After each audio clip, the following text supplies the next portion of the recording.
Hello, this is Mike Gutierrez, the retired farmer. Welcome to my second video. This one is titled The Animals. Before we talked about this section of fruit trees that I have planted here, I may have to do a third video because this side, which has another like 100 plants planted in it, I never talked about. And also back there, where I have the Winnebago and all that, there's also a bunch of trees planted in that weed patch.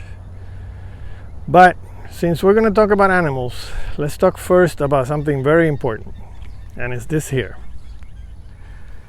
This is my continuous source of water. This will never run out. Right now, my water for the animals and for the trees is dependent upon pumps, but power is fickle, and in any kind of emergency, hurricane or whatever, it just goes off. And if you're only dependent on pumps, you're gonna run out. So this was the first thing I did. The good thing about being in a place that used to be a nursery is that they had wells dug up everywhere. So I found this one that had mud all the way to the top, and I had to take out mud for about 15 feet to get to the actual water. But I was able to make it work. So I knew after that even for the preppers that worry so much about having to survive in the after apocalyptic world, water is very important. So I know I will have water. Okay, the animals. I have these two guys here. Hey there. I haven't even named them yet. She thinks she's a dog. She's smelling everything. They're two females. They gave birth last year.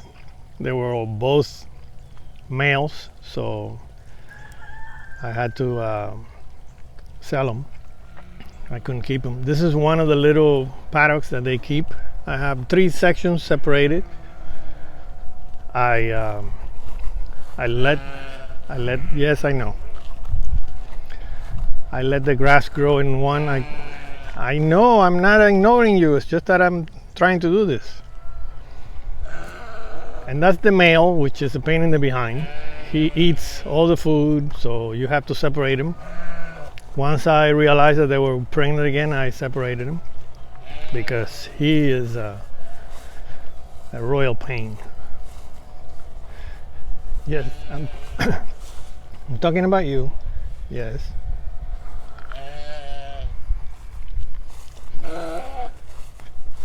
And then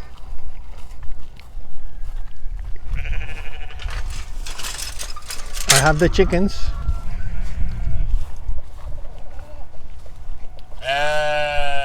The chickens I let out so they can walk around and eat grass and do whatever it is that chickens do. Okay, guys, we'll have some fun. There they go. And in here, yes, I know.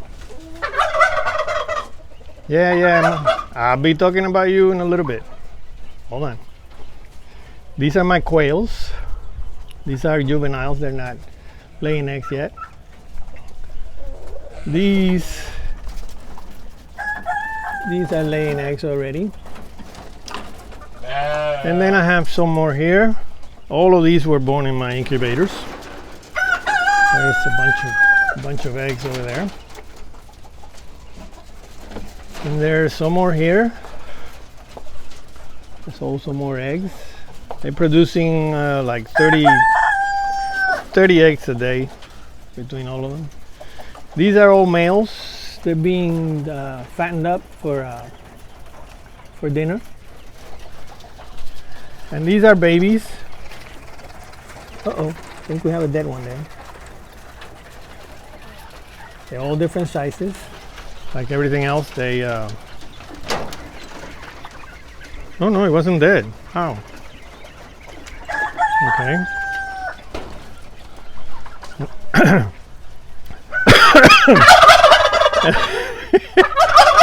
Yeah. And these are my turkeys. No, I cannot talk about both of you at the same time, okay? So take it easy.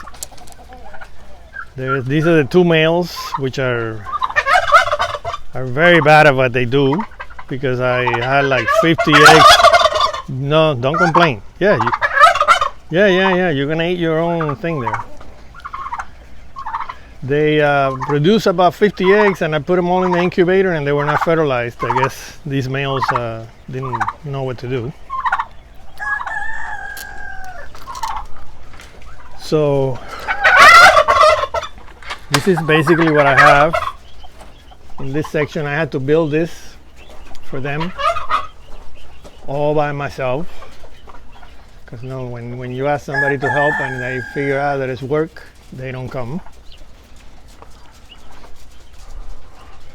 And that's it around here. Now I'm going to take you to the incubator area. These are my incubators. I built them myself. I mean, they're functional. They're not pretty at all.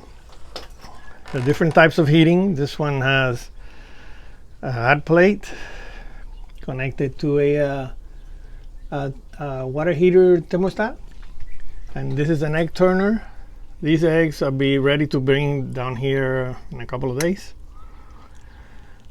and then once they're here, in 3 days they hatch after 17 days. And when the humidity goes down, right now it's at 52, so I don't have to do anything. I just put water in those containers and it raises the humidity. And I have one of those computer things, because you need to move the air. And this one is basically, this was the first one I ever built. The only difference is that the heat is provided by bulbs. And this one has the bigger egg turner for regular eggs and turkey eggs. And these eggs will be ready to bring down in about a week. And then these are the last batch of the little guys. These are all quail. I have lost like 15 of them. It's either because there were too many or because it's normal. They're busybodies. All they do is eat, and they don't like the dark. If you put them in the dark, they die of loneliness. So you have to have that bulb on all the time. And then when there are too many, I put them in here also. Right now they're fine there. And this is Fort Knox, which I had to build because I'm in a constant battle with critters here that they eat all the chickens that they can get their hands on.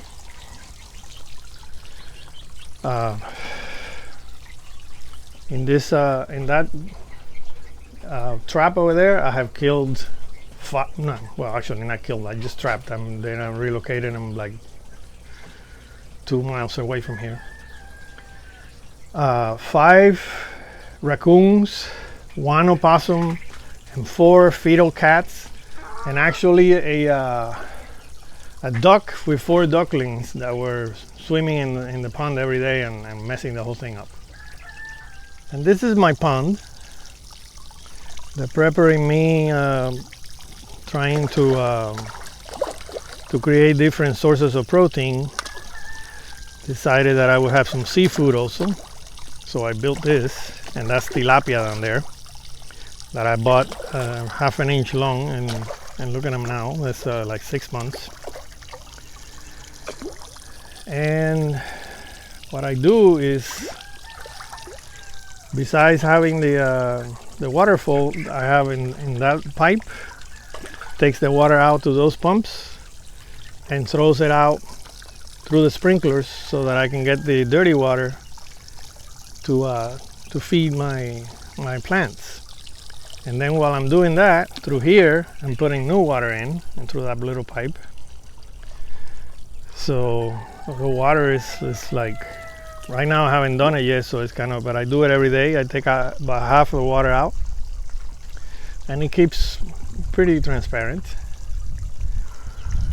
So basically, this is it. That's all the animals I have, isn't it? It's a constant battle against the critters. I'm going to show you, because if you think that raccoons are very cuddly and very pretty, I'm going to show you at the end here a little piece of video of one of the ones that I got that was extremely angry.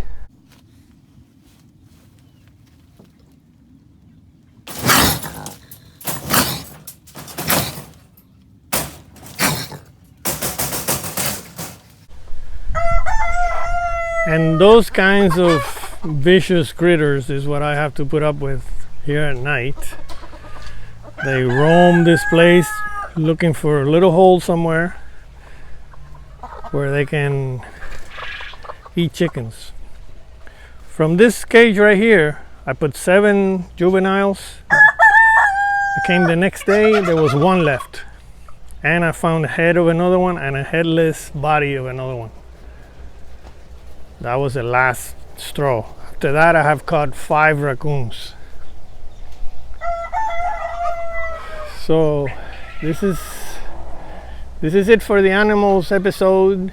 I will be doing another episode about the rest of my planted fruit trees. So long for now, and I'll see you on the next one.